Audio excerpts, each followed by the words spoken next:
Perkenalkan, saya Alifta Fadia dari kelompok 3 Angkatan 3 peserta Latsar CPNS Pemerintah Kabupaten Batanghari. Di sini saya akan memaparkan learning journal dengan materi nasionalisme.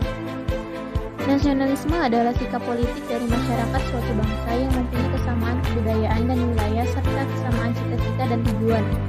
Dengan demikian, masyarakat merasakan adanya kesetiaan yang mendalam terhadap bangsa itu sendiri. Hal-hal yang mendorong munculnya paham nasionalisme, yang pertama, adanya campur tangan bangsa lain, misalnya penjajahan. Yang kedua, adanya keinginan untuk melepaskan diri dari kekuasaan absolut. Tiga, adanya ikatan rasa senasib dan seperjuangan. Empat, bertempat tinggal di suatu wilayah.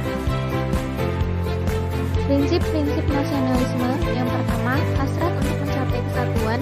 Yang kedua, hasrat untuk mencapai kemerdekaan. Yang ketiga, hasrat untuk mencapai keaslian. Yang keempat, hasrat untuk mencapai kehormatan bangsa. Sila pertama, ketuhanan yang Maha Esa. Sebagai jati diri bangsa, bangsa yang agamis, hasil yang dicapai bisa membedakan baik dan buruk.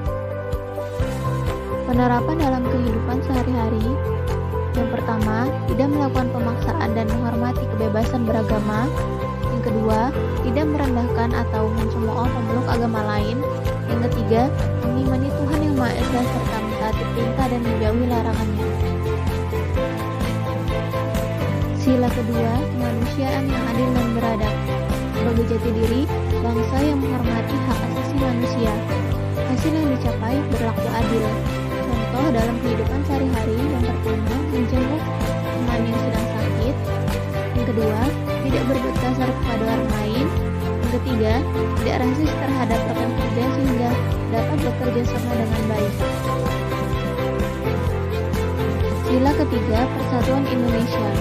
Sebagai jati diri, bangsa yang cinta tanah air. Hasil yang dicapai, siap sedia membela negara. Penerapan di dalam kehidupan sehari-hari. Yang pertama, memakai masker kain buatan Indonesia. Yang kedua, mengikuti upacara bendera. Yang ketiga, hidup rukun dengan anggota keluarga.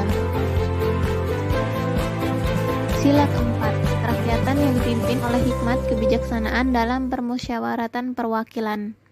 Sebagai jati diri, bangsa yang demokratis. Hasil yang dicapai tidak berbuat yang merugikan orang lain.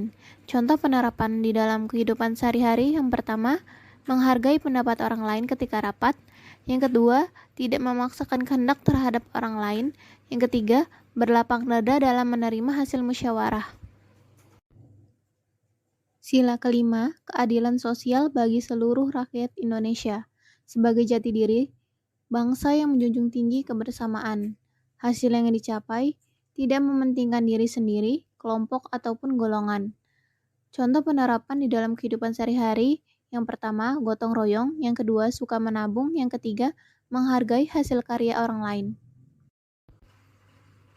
Sekian pemaparan dari saya. Terima kasih.